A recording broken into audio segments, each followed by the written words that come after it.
Hello, beautiful people. Welcome back to my channel. I am Geneva Rose. I am an artist, dancer, and speaker. And here on my channel, you can find all things related to that and self-care and self-love and all around good vibes in art. So if you're interested and you enjoy this video, keep on watching and tune into the rest of my videos as well. So in today's video, I'm going to be talking about something that's super important to me and obviously super important to you too. It's about honoring your inner child. In this video, I'm going to go over 5 tips on how to honor your inner child and celebrate them and just, all around be able to enjoy and embody the joy and the authenticity and the expression of your inner child, because it's so important. Ultimately, our inner child is who we really are. It's the most authentic, real, honest, beautiful version of ourselves. So when we can honor it and we can reconnect to it, because throughout our life we tend to get very disconnected from our inner child, from our place of joy, from our authentic expression, from expressing our feelings and all that stuff. But when we can connect to our inner child and we can reconnect to them, we can re-embody who we really are. So the first tip that I have for honoring your inner child is to do more of the things that you love and enjoy. Playtime is just as productive as your work time. Rest is just as crucial and vital to your growth and to productivity and to feeling your best as the work itself. Kids are obsessed with playing. They want to do that pretty much 24/7. They're racing to play, they're racing to enjoy life because they understand the bliss and the pleasure of just playing. In playtime, in doing the things that we enjoy, we're embracing our pleasure. We're embracing who we are, which is beings that experience love, that experience happiness, that experience joy. So when we do the things that we love and we're giving ourselves the space to play into whatever play is for you, it could be dancing, singing, making crafts, making art, watching funny videos, watching cartoons, whatever that enjoyable you time is. It's so important that you do that, not just to connect with your inner child, but also just for your mental and emotional health. If you're not doing the things you love, if you're not feeling happy, if you're not feeling full of joy, how are you going to bring your best self to any other part of your life? If you're not happy, how can you share happiness with anyone else? And how can you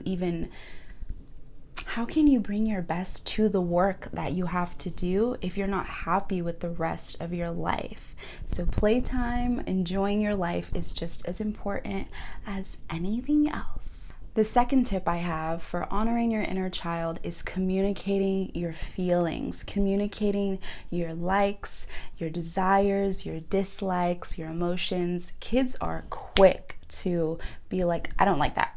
I don't want to eat that. That doesn't taste good.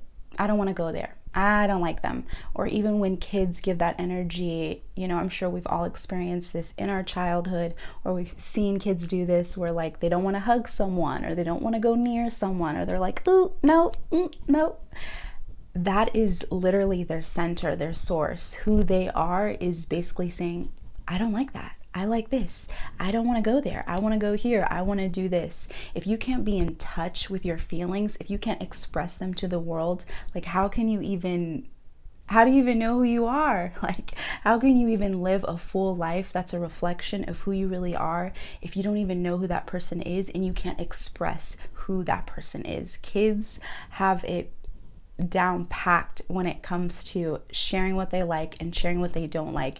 And it's so important that when we want to reconnect to our inner child, that we remember that it's usually in our childhood that we were shamed into not feeling the way that we felt, or hugging that person when we didn't want to hug them, or eating the food that we didn't want to eat because it's all we had to eat at that time. We were just conditioned and programmed to do what we didn't want to do because we were taught that that's what we had to do to basically survive. So when we start on our journey of healing and reconnecting to our inner child, we can remember that we never needed to disregard our feelings. We never needed to hug that person that we didn't want to hug because that was our intuition saying, I don't like them. so I'm not gonna get away. And that's perfectly fine. We all have people we like and don't like. We all have energies that don't work for us, and that's perfectly fine. It's important that we listen to our intuition and know that. We have to know, I don't like that food, so we know what we do like. We have to know, oh, that's my favorite show, so we know what we're not interested in. Because also, as I was saying before, if you don't know who you are, you're obviously not going to be your happiest, most authentic self if you can't identify what you like and don't like, if you can't express that to the world, if you can't say, hey, don't do that, or hey, I like that, or hey, I want to go there. If you can't do that, you're going to be so disconnected from your authentic self, and your life is going to reflect that back to you. You're going to be doing things that you don't like because you're too afraid, through programming and through your childhood traumas, to express what you don't like. You're gonna be in relationships, you're gonna hug people that you don't want to hug because you're not listening to your intuition tell you, that's not what I want to do, that's not who I want to be around, this is not the energy that I want. Basically, when you disconnect yourself from yourself, you become a version of you that's basically the opposite of who you are. If you're sitting here saying, I hate this orange, and you eat it anyway, or you're like, I hate being around this person, but you're around them anyway, or I hate where I live, but you live there anyways, or I hate going to this place, but you go there anyways, you're basically sending a signal to yourself, to your mind, to your emotional and spiritual being, your state, that you're saying, how I feel doesn't matter. What I want doesn't matter. Who I am doesn't matter. And I don't need to listen to that person because they don't know what they're talking about. Because throughout my childhood, people have told me that that person is wrong. It's basically about reconditioning and healing your mind and spirit and emotions to know that you are valid and that your feelings are deserving of being felt and being spoken. So truthfully, when you're expressing how you feel, it may seem so simple as, I don't like that food, but it's creating a foundation for who you are, for what you like, for what you don't like, for who you can be and express to the world. So ultimately, when you feel your feelings and you express your feelings, you're telling yourself you're valid, you're worthy, because you are. So the third point I have, similar to number 2 about how to honor your inner child, is to feel your feelings. So pretty much this kind of goes hand in hand, because if you can't feel your feelings, then you can't communicate your feelings. Kids are quick to cry, to scream, to express their anger, to express their emotions, to break down when they're overwhelmed, to be sometimes volatile when they can't figure out any other way of getting their emotion across or getting someone to hear them.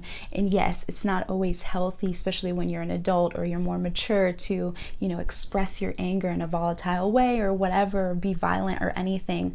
But there's also nothing wrong with identifying your anger, with expressing your anger, with feeling it. There's nothing wrong with anger. There's nothing wrong with sadness. There's nothing wrong with tears. There's nothing wrong with being vulnerable. But you have to be able to feel that first within yourself, so you can then, connecting to point number 2, communicate your feelings. You have to feel how you feel, the good and the bad. You can't push it away because your mind tells you, oh, you shouldn't feel that way, or oh, you have work to do, so you can't feel, you can't cry, you can't, feel and be who you are. It's so important that we feel our emotions, because when we don't, we basically, like I was already saying, you basically become another version of yourself. You basically suppress your whole identity and you adopt a different personality because you've basically just you've pushed down who you really are. You've suppressed your authentic self, your feelings, your emotions,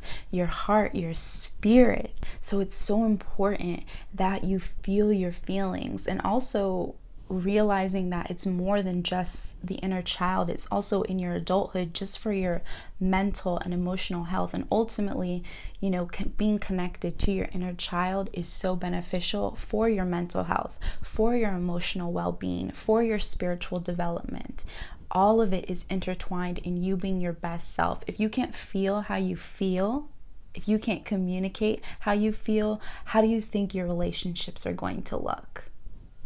How do you think your financial state is going to look? Do you think that life would reflect a life of living your greatest passions and desires?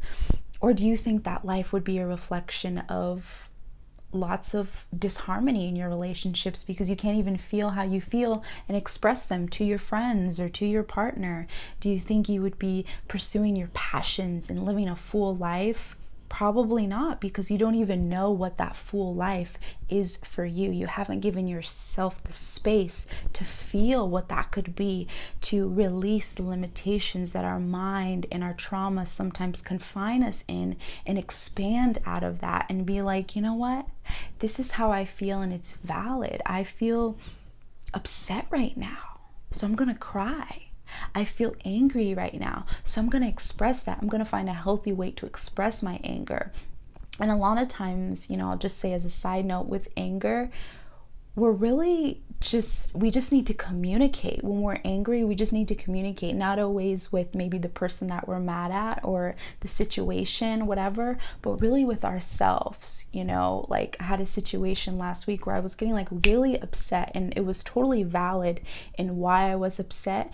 But when I was trying to like express and just be frustrated and just be like, just like want to throw stuff and be irritated, that really didn't do anything. I just felt more frustrated because it felt like the anger was just like, and I'm sure we can all relate to this, the anger just felt like it was just like sitting on my chest, like it was just there, it was just like not going anywhere.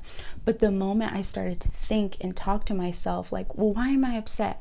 Why is this so important to me? What do I feel like is going to happen if this doesn't work out, or whatever this situation is? Like, how can I approach this with a different mindset? Why am I so triggered? When I started to go through and work through, and of course this takes work to get to this place, but when I started to work through the anger, it was like it just like came off of my chest, and it was like it was just gone, because literally I had worked through the emotions, and I could then take the lesson that my anger was trying to show me and help me realize what I needed to realize, which is why it's so important that we feel our feelings, because they're essentially a navigation system. They're guiding us to a version of ourselves that we desire to be, or our most authentic self, or a way we need to grow and to shift and to change. So when you cannot shame yourself, which is so important, is not shame yourself for the way that you feel and allow yourself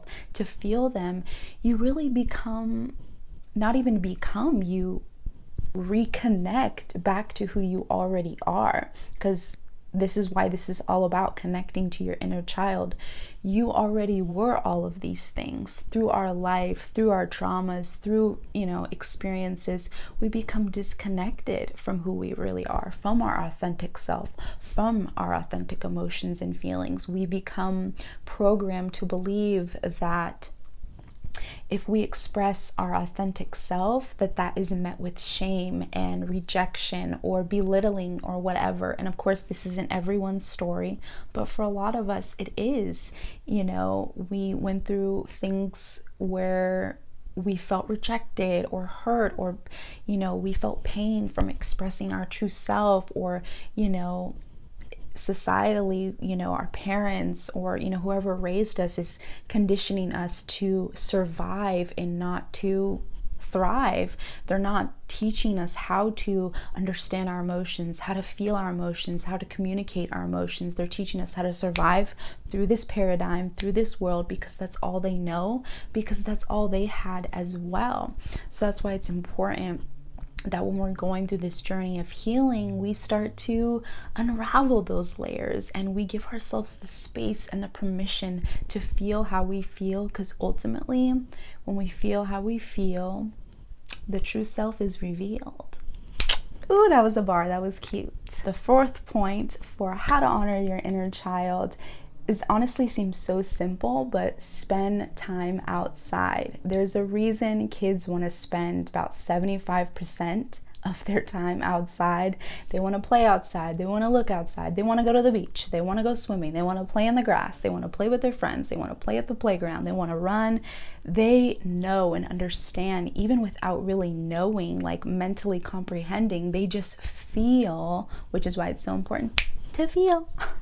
They just feel that they feel a connection to nature. They want to play. They want to have fun. They want to go outside. They want to feel fresh air. They want to see the sunlight. It's so important that we do that as well. There's so much that we can get from nature, so much peace, so much understanding, so much connection, so much love, and just simple pleasure just from being outside in nature. So it's so important when we want to connect to our inner child that we do simple things like that. Spending time outside, playing in the grass, going to the beach if you can, spending time in nature, going for a walk, doing whatever you can to just connect to nature and connect to that part of your imagination, because ultimately that's what kids are doing when they're playing outside. You see the games that they create when they're playing outside. They're going into their imagination. They're using who they are and who they don't even know that they are yet to just live fully and abundantly and joyfully. We can all take that kind of mindset back into our reality and be like, you know what, I want to spend time outside and be imaginative. I want to watch the clouds go by. You know, I used to do that all the time when I was younger. I used to watch the clouds all the time, and it wasn't until like maybe about a year ago I realized that I never really do that anymore. I never just sit there and watch the clouds, and it was like a beautiful and a sad moment, because on one hand I'm like, oh my god, that's so sad. What am I doing with my life? I'm not even looking at the clouds. Like, what have I been doing for years? Not paying attention. It's like, obviously I'm looking at the sky, but I'm not like observing it and like, you know, kind of like really getting imaginative with it. You know, I'm not like daydreaming, basically. I'm just like, whatever. But when I thought about it, also the other hand was like, wow, that's actually really beautiful, because now, like this whole video is about, I can reconnect back to my inner child and be like, oh my god, I used to love doing that. I can still do that. Obviously that's something that's still really important to me. Obviously I love the sky, I love the clouds, I love the breeze, whatever it is. So it's so important that we're connecting to nature, and also when we're spending more time in nature, we're reconnecting to it and, you know, realizing the importance of it. You know, throughout the past few years, we've all been understanding the power and the impact we make on this planet and the environment and Mother Earth and nature in its entirety. When we can spend more time outside connecting to nature, connecting to those elements, even animals, you know, like animals are outside in nature, hello. When we do that stuff, we reconnect to a part of ourselves and we rediscover the importance of the world we live in, of Mother Earth. So it's so important that we realize that beyond just playing outside and just for the fun, just for play, as we already talked about, it's also for the importance of the connection that you have and feel to nature. So number 5 on how to honor your inner child is with healthy routines. There's a reason that our parents were so adamant about our healthy routines, because it's truly what we need to stay balanced in this life. We need a healthy schedule. We need a healthy breakfast. We need to have adequate rest. We need all of these things so we can feel and be and do our best in life. We need all of those things. We need healthy routines to be in balance and harmony. So ultimately, when we, you know, sometimes we don't always want to go to bed early, and it's really not about going to bed early. It's about making sure you have enough rest. Maybe one night you went to bed later, so you sleep in a little bit more, or you're like, okay, I have a big day tomorrow, so I'm gonna get enough rest tonight. Making and creating healthy routines that you know are gonna give you a healthy structure and foundation to your life, so you can do the things you want and need to do. Healthy routines are the foundation for our success, you know. Okay, that was real. But for real, like, our routines are the foundation for our success. Like, the things that you do in your day-to-day life are going to create the next day. and the next day, and the next day, and the next day. The habits that you have every day are creating your energy, are creating your reality. How you practice self-care in your day-to-day life, how the healthy routines that you have are going to create you, are going to create your life, is going to reflect back to you. You having a healthy breakfast every morning is going to reflect back in your reality, because you're going to have energy. You're going to feel full, you know, nutritionally, not just like your stomach's full. You're going to feel like you ate what you needed to eat. When you have enough rest, you're going to feel like you have the energy to do the things you want to do. When you're reading, you're keeping yourself in a healthy state of mind. When you make your bed in the morning, things like that, they keep you at this place of feeling good about yourself and feeling good about your life. And when you create those healthy routines, you create a healthy life. Your routine in certain aspects will create your life. So when you have healthy routines, chances are you'll have a healthy life, to be honest.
I also do want to mention that I have a weekly newsletter that I send out every Monday, and it's created to bring you inspiring messages that will help you transform, elevate, and evolve to everything that you're manifesting to be. It's sent out every Monday, so if you're interested, go ahead and look at the description box on how to message me and join my newsletter. And you can also follow me on all social media in the description box as well. So thank you so much again, and I will see you guys very soon.